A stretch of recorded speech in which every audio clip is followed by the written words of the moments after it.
ഇന്നത്തെ ഗീ കേക്ക് എൻ്റെ മോനുമായിട്ട് കുറച്ചൊരു ബന്ധമുണ്ട്. അവൻ്റെ പേരും കേക്കും. അവൻ്റെ പേര് ഹവിഷ് മഹേശ്വർ എന്നാണ്. പരമശിവന് ഹോമദ്രവ്യമായ നെയ്യ്, അതാണ് എൻ്റെ അർത്ഥം കേട്ടോ. അപ്പം നമ്മളിവിടെ ഗീ കേക്ക് ഉണ്ടാക്കാൻ വേണ്ടിയിട്ട് 2 ടിൻ എടുത്തിട്ടുണ്ട്. അപ്പോൾ അതിൽ റെക്റ്റാങ്കിൾ ഷേപ്പിലുള്ള ഒരു ടിന്നുണ്ട്, സ്ക്വയർ ഷേപ്പിലുള്ള ടിന്നുണ്ട്. രണ്ടും 7 ഇഞ്ചാണ്. അപ്പോൾ 7 ഇഞ്ചിൻ്റെ ടിൻ എടുക്കുന്ന സമയത്ത് അറ്റ്ലീസ്റ്റ് 2.5 ഇഞ്ചെങ്കിലും ഹൈറ്റ് വേണം കേട്ടോ സൈഡിൽ.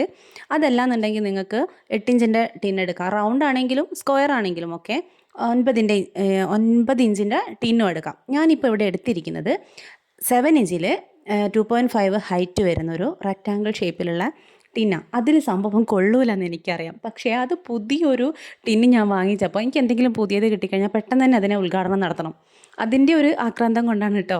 പക്ഷേ ഞാൻ രണ്ടിലും ബട്ടർ പേപ്പർ ഇടുന്നത് എങ്ങനെയാണെന്ന് ഞാൻ ഇതിൽ കാണിക്കുന്നുണ്ട്. അറിയുന്നവരും അറിയാത്തവരൊക്കെ ഉണ്ടാവും. ജസ്റ്റ് ഒന്ന് കണ്ടു നോക്കാം കേട്ടോ. എൻ്റെ ഒരു രീതി ഇതാണ്. അപ്പോൾ നമ്മളതെല്ലാം ബട്ടർ പേപ്പറൊക്കെ സെറ്റാക്കി വെച്ചിട്ടുണ്ട്. അതവിടെ ഇരിക്കട്ടെ.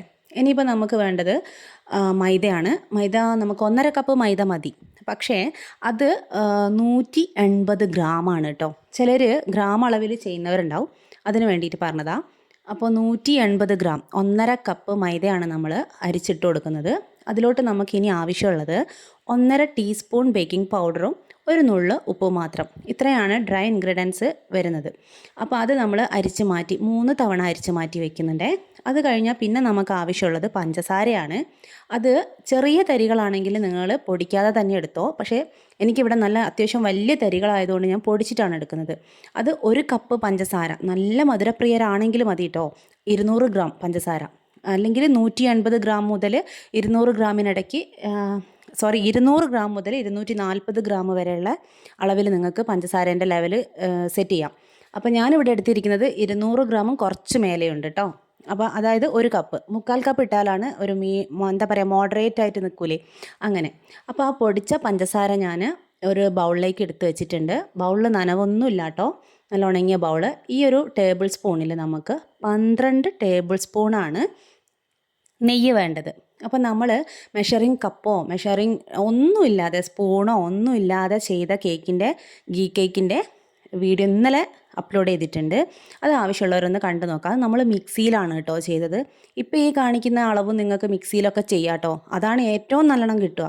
നമ്മൾ ബീറ്റ് ചെയ്യുന്നതിനേക്കാളും വിസ്ക് യൂസ് ചെയ്യുന്നതിനേക്കാളും ഏറ്റവും പെർഫെക്റ്റ് ആയിട്ടുള്ള ടെക്സ്ചർ കിട്ടുക മിക്സി ചെയ്യുമ്പം തന്നെയാണ്. അപ്പോൾ ആവശ്യമുള്ളവർക്ക് അങ്ങനെ ചെയ്യാം. ഇന്നലെ നമ്മൾ ചെയ്തത് 250 ഗ്രാമിൻ്റെതാണ്. ഇന്ന് നമ്മൾ 800 ഗ്രാമിൻ്റെതാണ് ചെയ്യുന്നത്. ഇനിയിപ്പോൾ ഇതിനകത്ത് വിസ്ക് വെച്ചിട്ട് നിങ്ങൾക്ക് അതൊന്ന് ഉടച്ചു കൊടുക്കാം. അല്ലാന്നുണ്ടെങ്കിൽ തടിത്തവി യൂസ് ചെയ്യാം. ഞാനിപ്പോൾ ഒന്ന് കാര്യങ്ങൾ പെട്ടെന്ന് നടക്കട്ടെ എന്ന് വിചാരിച്ചിട്ട് ബീറ്റർ യൂസ് ചെയ്തിട്ടുണ്ട്. പക്ഷേ യൂസ് ചെയ്തപ്പോൾ എനിക്ക് തോന്നി ഇതിനേക്കാൾ നല്ലത് വിസ്ക് ഇട്ടിട്ട് നന്നായിട്ടൊന്ന് ബീറ്റ് ചെയ്ത് കൊടുത്താൽ മതി എന്നാട്ടോ. ഇത് നമ്മൾ നെയ്യിൻ്റെ ആ ഒരു കൺസിസ്റ്റൻസിക്ക് അനുസരിച്ചാണ് ഈ ഒരു മിക്സിൻ്റെ ഇത് വരിക. എന്താണെന്ന് വെച്ചാൽ നെയ്യ് നിങ്ങൾ നല്ലോണം, അതായത് റൂം ടെമ്പറേച്ചറിലുള്ള നെയ്യ് എടുക്കണം. ഫ്രീസറിലൊന്നും വെച്ചിട്ട് ഫ്രിഡ്ജിൽ വെച്ചിട്ടൊന്നും എടുക്കാൻ പാടില്ല. ആ നെയ്യ് എടുക്കുന്ന സമയത്ത് ചിലപ്പോൾ ഓരോ നാട്ടിലെയും ക്ലൈമറ്റിനനുസരിച്ച് നെയ്യിൻ്റെ ടെക്സ്ചറിൽ ചെറിയൊരു വ്യത്യാസം ഉണ്ടാവും. ചിലയിടത്ത് നല്ലോണം ഉരുകി കിടക്കുന്നുണ്ടാവും, ചിലയിടത്ത് കുറച്ച് നല്ല കട്ടിയിലുണ്ടാവും, അങ്ങനെ. അപ്പോൾ അത് ഏതായാലും കുഴപ്പമില്ല. പക്ഷേ നിങ്ങളായിട്ട് മനഃപൂർവ്വം അതിനെ ഉരുക്കിയെടുക്കരുത്, ഓയിൽ രൂപത്തിലേക്കാക്കിയിട്ട് എടുക്കാൻ പാടില്ല. അപ്പോൾ നമ്മൾ ഇത് രണ്ടും കൂടെ മിക്സ് ചെയ്യുന്ന സമയത്ത് പഞ്ചസാര നന്നായിട്ട് അലിയണം ശരിക്കും. അപ്പോഴാണ് വൃത്തിക്ക് കിട്ടുക. അല്ലെങ്കിൽ ആ ഒരു ഒട്ടലുണ്ടാവുമല്ലോ, അതുണ്ടാവും. പക്ഷേ എനിക്കിവിടെ എന്താ പറയുക, ഫുള്ളായിട്ടൊന്നും പഞ്ചസാര അലിഞ്ഞിട്ടില്ല. പക്ഷേ ഞാനതിലേക്ക് 3 കോഴിമുട്ടയാണ് എടുക്കുന്നത്. അതായത് ഇന്നലെ നമ്മൾ ചെയ്ത ആ ഒരു 1/4 കിലോ കേക്കിൻ്റെ അളവില്ലേ, അതിൻ്റെ 3 ഇരട്ടിയാണ് നമ്മളിവിടെ എടുക്കുന്നത് കേട്ടോ. ഇന്നലെ 1 കോഴിമുട്ടയാണ് എടുത്തത്, ഇന്ന് നമ്മൾ 3 കോഴിമുട്ട എടുക്കുന്നുണ്ട്. അപ്പോൾ ഓരോരോ കോഴിമുട്ടയായിട്ടാണ് ഇട്ട് കൊടുക്കുന്നത്. എന്നിട്ട് ജസ്റ്റ് ഒന്ന് ബീറ്റ് ചെയ്യുക. ലോ സ്പീഡിലാണ് ബീറ്റ് ചെയ്യുന്നത്.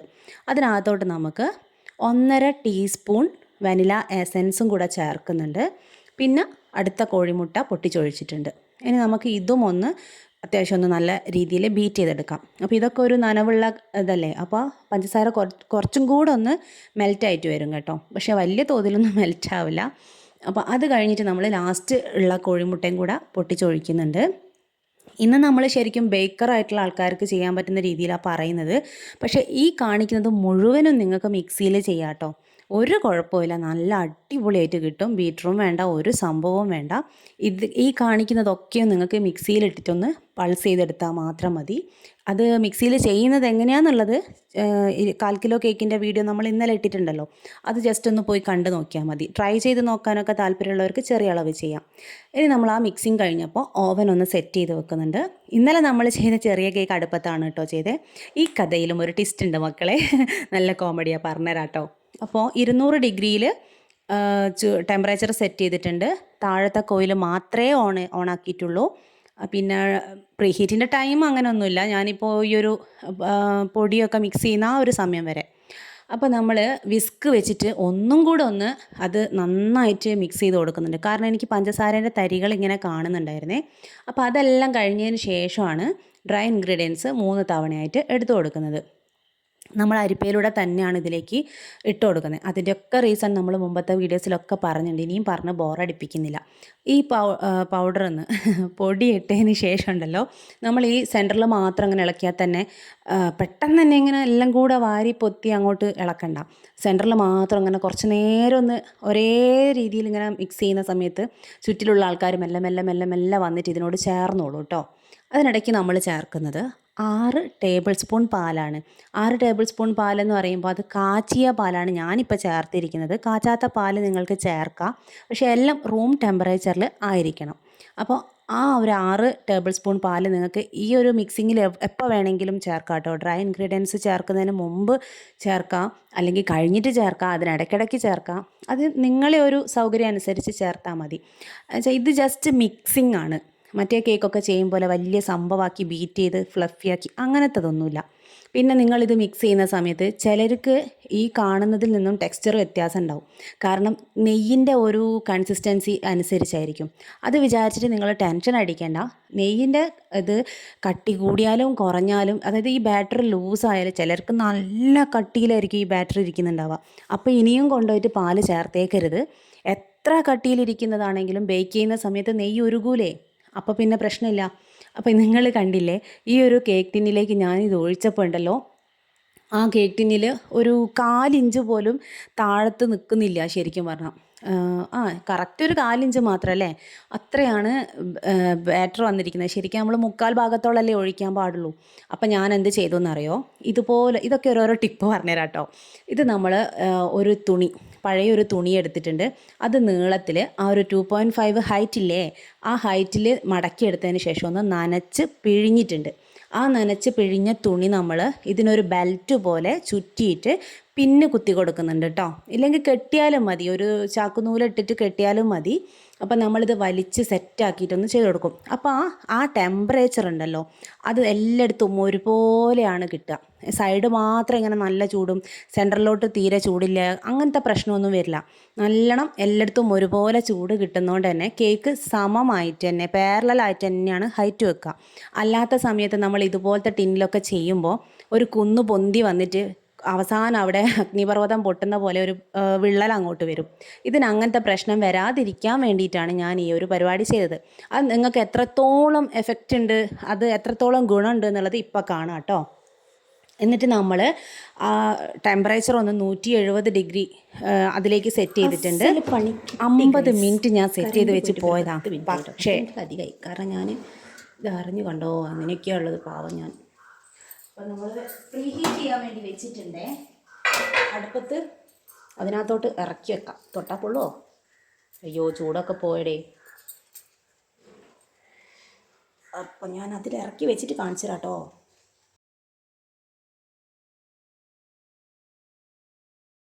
കേക്കിൻ്റെ ചൂട് മൊത്തം തണിഞ്ഞു പോയതുകൊണ്ട് ഞാൻ ആദ്യത്തെ കുറച്ച് മിനിറ്റുകൾ, ഒരു 10 മിനിറ്റോളം ഹൈ ഫ്ലെയിമിലാണ് ഇട്ടത് കേട്ടോ. പിന്നെ അത് ലോ ഫ്ലെയിമിലേക്ക് മാറ്റിയിട്ടുണ്ടേ.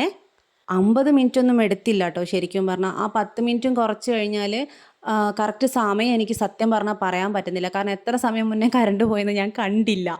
അതുകൊണ്ട് എനിക്ക് നല്ല സ്മെല്ല്, എരിക്കപ്പുറത്ത് കിട്ടാത്ത സ്മെല്ല് വന്നപ്പോൾ ഞാൻ ജസ്റ്റ് ഒന്ന് തുറന്നു നോക്കിയപ്പോൾ സംഭവം അടിപൊളിയായിട്ട് വന്നിട്ടുണ്ട്. ഒരിക്കലും ഞാൻ വിചാരിച്ചില്ല. ക്യാരറ്റ് കേക്കിന് നമുക്ക് ഇതേപോലത്തെ ഒരു പണി തിരിച്ച് കിട്ടിയിട്ടുണ്ടായിരുന്നു. ഗ്യാസ് തീർന്നു പോയിട്ട് ഓവനിലേക്ക് എടുത്ത് വെച്ചത്, അത് അരമണിക്കൂറെല്ലാം കേക്ക് തണുത്ത് പോയിരുന്നേ. പക്ഷേ ഇതെന്ന് വെച്ചാൽ വേറൊരു സംഭവമല്ലേ. ഇതാണെങ്കിൽ പിന്നെ ഒരു തണുത്ത് പോയതിന് ശേഷം ഇങ്ങനെ വെള്ളം പോലെ ഇങ്ങനെ ഇളകി കളിക്കുന്നുണ്ടായിരുന്നു കേട്ടോ. പക്ഷേ ഇതിങ്ങനെ കിട്ടുന്ന എനിക്ക് ശരിക്കും പറഞ്ഞാൽ വിശ്വസിക്കാൻ പറ്റില്ല. അപ്പം നമുക്ക് എന്ത് മനസ്സിലായി, ഒരു അബദ്ധത്തിൽ നിന്ന് ഒന്ന് പഠിച്ചില്ലേ, അങ്ങനെ ഓഫായി പോയാലും പേടിക്കാനില്ല, നമുക്ക് കേക്ക് ഉണ്ടാക്കാൻ പറ്റും എന്നുള്ളത്. അപ്പോൾ ഓരോരോ അബദ്ധങ്ങൾ നമുക്ക് ഓരോരോ പാഠങ്ങളാണ്. ഇനി നമ്മളിത് എടുത്ത് വെച്ചിട്ട് എന്താ ഇനി എൻ്റെ കൺട്രോള് പോയി. അത്രയും സ്മെല്ലാണ്, വീട് മുഴുവൻ അതിങ്ങനെ പരന്ന് കിടക്കുക.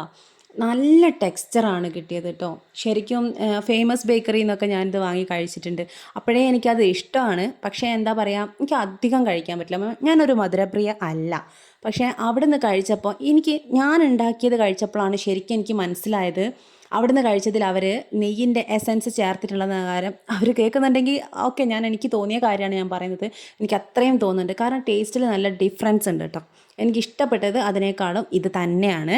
അപ്പോൾ നിങ്ങളെല്ലാവരും ഇത് ട്രൈ ചെയ്ത് നോക്കണം കേട്ടോ. പിന്നെ ചെറിയ വലിപ്പത്തിൽ ഉണ്ടാക്കി നോക്കാൻ ഇഷ്ടമുള്ള ആൾക്കാർക്ക് ഇന്നലത്തെ വീഡിയോ പോയി ചെയ്ത് നോക്കാം. അതല്ലാത്തവർക്ക് ഇത് നോക്കാം. പിന്നെ നമ്മൾ ഒരു 1 kg നമുക്ക് ഇവിടെയൊക്കെ ഷോപ്പിലൊക്കെ ഒരു 500 രൂപയാണ് അവർ റേറ്റ് പറഞ്ഞിട്ടുള്ളത്. ഞാൻ അന്വേഷിച്ച് നോക്കിയപ്പോൾ ബേക്കറിയിൽ. പക്ഷെ നമുക്ക് അതിനേക്കാളും കൊടുക്കാം കേട്ടോ. എന്നാൽ നമ്മൾ നല്ല അസൽ നെയ്യ് ചേർത്തിട്ട് തന്നെ, എസൻസ് ഒന്നും ചേർത്തിട്ടില്ല, വനില എസൻസ് അല്ലാണ്ട് വേറെ ഒന്നും ചേർത്തിട്ടില്ല. അതുകൊണ്ട് നമുക്ക് കുറച്ചും കൂടെ അതും ഹോം മെയ്ഡ് എന്ന് പറയുമ്പം അതിനൊരു സ്റ്റാൻഡേർഡ് കൂടുതൽ തന്നെയാണ് എപ്പോഴും. അപ്പോൾ ഞാനിത് ബാക്കി കഴിച്ചിട്ട് സംസാരിക്കാൻ പറ്റുന്നില്ല. അടിപൊളി. അങ്ങനെ പറഞ്ഞ പോരാ, അടിപൊളി എന്ന് വെച്ചാൽ ദൈവമേ, ഇതില്ലേ എക്സ്പ്ലെയിൻ ചെയ്ത് തരാൻ പറ്റില്ല ഇതിൻ്റെ ടേസ്റ്റ്. ഇത് ഉറപ്പായിട്ടും അനുഭവിച്ചറിയേണ്ട ഒരു ടേസ്റ്റ് തന്നെയാണ് കേട്ടോ. ഇനി പോകുന്ന ടേസ്റ്റ് എന്നൊക്കെ പറയില്ല നമ്മൾ, അതുപോലെ. നിങ്ങൾ ആ ചെറിയ റെസിപ്പി നോക്കണ്ട, വലുതുണ്ടാക്കിക്കോ. കാരണം ഇത് തികയില്ല കേട്ടോ. ഞാൻ ഇന്നലത്തെ ആ വീഡിയോ എടുത്തതിനെ കൊണ്ടാണ് ഇന്ന് ഫോട്ടോഷൂട്ട് കഴിഞ്ഞതിന് ശേഷം ടേസ്റ്റ് ചെയ്യാമെന്ന് വിചാരിച്ചത്. ഞാൻ തന്നെ തീർക്കട്ടെ. നിങ്ങൾക്ക് ആർക്കെങ്കിലും വേണമെങ്കിൽ വേഗം പോയി ഉണ്ടാക്കിക്കോ കേട്ടോ. എളുപ്പമാണ്. എന്നാലും നമ്മളത് ഓവനിനടുത്ത് മാറ്റി വെച്ചപ്പോൾ പ്രശ്നമൊന്നും പറ്റിയില്ല അല്ലേ. അടിപൊളി അടിപൊളി അടിപൊളി. എനിക്ക് കുറേ ഗസ്റ്റ് ഉണ്ട് അവിടെ, അവരൊക്കെ കൊടുക്കാനും തോന്നില്ല. പക്ഷെ കൊടുക്കണമല്ലോ, നമ്മൾ കഴിച്ചില്ലെങ്കിലും അവർ കഴിക്കട്ടെ. അടിപൊളിയാന്നുള്ള ആ ഒരു എനിക്ക് ഉറപ്പാണ്. ഫീഡ്ബാക്ക് എനിക്ക് മനസ്സ് നിറയും, ഉറപ്പാണ്. അത്രയും ഗ്യാരണ്ടി ഉണ്ട് ഈ കേക്കിൽ കേട്ടോ. എനിക്ക് സംസാരിക്കാൻ പറ്റുന്നില്ല. ശരിക്കും പറഞ്ഞാൽ കണ്ണിൽ വെള്ളമൊക്കെ വരുന്നുണ്ട്. എനിക്ക് കണ്ണ് നിറയുന്നത് എന്തിനാണെന്ന് അറിയില്ല കേട്ടോ. അത്രയും നമ്മൾ പറയില്ലേ, വയറ് മാത്രമല്ല മനസ്സും നിറയണം എന്നൊക്കെ. നിങ്ങൾക്ക് ഫേവറേറ്റ് ആയിട്ടുള്ള ആൾക്കാരൊക്കെ മനസ്സിൽ കയറണമെന്നുണ്ടെങ്കിൽ ഇങ്ങനത്തെ ഓരോരോ കേക്ക് അങ്ങോട്ട് ഉണ്ടാക്കി കൊടുത്താൽ മതി കേട്ടോ. അടിപൊളി എന്ന് വെച്ചാൽ ഒരു രക്ഷയില്ല. നമ്മളുണ്ടാവില്ലേ, പ്രിയപ്പെട്ട ആരെങ്കിലുമൊക്കെ ഗസ്റ്റ് വരുന്ന സമയത്ത് എന്താ കൊടുക്കാമെന്നൊക്കെ ആലോചിക്കില്ലേ. ഇനി വേറെ ഒന്നും ആലോചിക്കരുത്, ഇത് തന്നെ ഉണ്ടാക്കി കൊടുത്താൽ മതി. അവർ അഡിക്റ്റായി പോവും. വീട്ടിൽ നിന്ന് പോകുമെന്നുള്ള എനിക്കറിയില്ല കേട്ടോ. മുഴുവൻ കൊടുത്താലും ഒരു ഇടയ്ക്കിടയ്ക്ക് വരാൻ സാധ്യതയുണ്ട്. എനിക്കൊന്നും പറയാൻ പറ്റില്ല. ഞാനിത് തന്നെ എടുക്കട്ടെ കേട്ടോ. സത്യമായിട്ട് എനിക്ക് വീഡിയോ എടുക്കുകയാണെന്നുള്ള ബോധമൊക്കെ പോകുന്നുണ്ട്. എന്താ പറയുക, കിളി പറക്കാന്നൊക്കെ പറയില്ലേ, അതുപോലെ. എൻ്റെ സംസാരത്തിൻ്റെ രീതിയൊക്കെ മാറിയെന്ന് തോന്നുന്നില്ലേ. ഇങ്ങനെ ഫോർക്കൊണ്ട് കുത്തി സ്റ്റൈലാക്കി കഴിക്കാനൊന്നും പറ്റില്ല. ഞാൻ വേഗം തിന്ന് തീർക്കട്ടെ കേട്ടോ. നിങ്ങൾ പോയി ഉണ്ടാക്കിയിട്ട് എല്ലാവരും ആരും ഉണ്ടാക്കാൻ നിൽക്കരുതേ. എന്താണെന്നറിയോ, ഇത് ഞാൻ അത്രയും പറയാം, ഇതുണ്ടാക്കി നോക്കിയാൽ മാത്രമേ ഇതിൻ്റെ ടേസ്റ്റ് അറിയുള്ളൂ. നിങ്ങൾ കണ്ടിട്ടോ ഞാൻ പറഞ്ഞത് കേട്ടിട്ടോ വിചാരിക്കരുത്. ഇത് നിങ്ങൾ അനുഭവിച്ചറിയേണ്ട ഒരു ടേസ്റ്റാണ്. ഈ രുചിയൊന്നും അറിയേണ്ട നമ്മൾ ഈ ജീവിച്ചിരിക്കുന്ന എന്തിനാണെന്ന് തോന്നിപ്പോവും. അപ്പോൾ എല്ലാവരും ഉണ്ടാക്കി നോക്കുക, എന്നിട്ട് എനിക്ക് ഫീഡ്ബാക്ക് തരണം കേട്ടോ. എന്നുവെച്ചാൽ പ്രോമിസ് ചെയ്യുന്നത്, ഞാൻ ഈ റെസിപ്പി ഒരിക്കലും ഫെയിലാവില്ല. കഴിച്ചു കഴിഞ്ഞാൽ നിങ്ങൾക്ക് ആർക്കും ഇഷ്ടപ്പെടാതിരിക്കില്ല. ഇതിൽ കൂടുതൽ എന്ത് ഗ്യാരണ്ടിയാണ് തരേണ്ടത്. എന്തായാലും നിങ്ങളെയൊക്കെ ഫീഡ്ബാക്കിന് വേണ്ടിയിട്ട് ഞാനിങ്ങനെ വെയിറ്റ് ചെയ്തിരിക്കുന്നുണ്ട് കേട്ടോ. ടാറ്റാ, ബൈ.